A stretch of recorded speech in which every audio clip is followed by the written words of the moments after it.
ነብያችን ሰለላሁ ዐለይሂ ወሰለም ምናሉ ሴት ልጅ ከርግዝና እስከ ልጅ መውለድ ከልጅ መውለድ እስከ ጡት ማስጣላት ብታ ማለት ነው ድረስ በማህከሉ ለምታየው ስቃይ ዋጋው ሰቢልላህ በአላህ መንገድ ሆኖ እስላማዊ ግዛቶችን የሙስሊሞችን ዳር ድንበር ለማስከበር እንደሚታገል ሙጃሂድ ነች።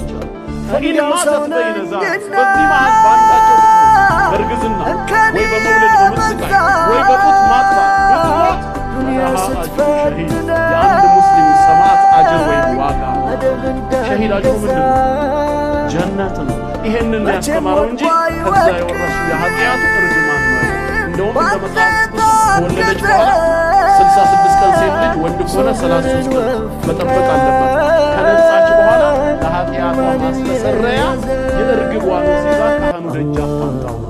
ለምን ኃጢአቷ እንዲሰረዝ ምኑ ነው ኃጢአቱ ቢቀርባትስ እንኳን በሰላም ወለሽ እንኳን አላህ በሰላም ገላገለሽ እንኳን ሁለት የነበራችሁ 3 እና 4 አረጋችሁ ይሄ የአላህ ረህመት ነው ማለት ሲገባ ከደማ የነጻች ጊዜ እርግቧን ወስዳ በካህኑ ፊት አቅርባ አንዱ ለሚቃጠል መስዋዕት ሌላኛው ለኃጢአት ማስተሰረያ ይሆናል። ካህኑም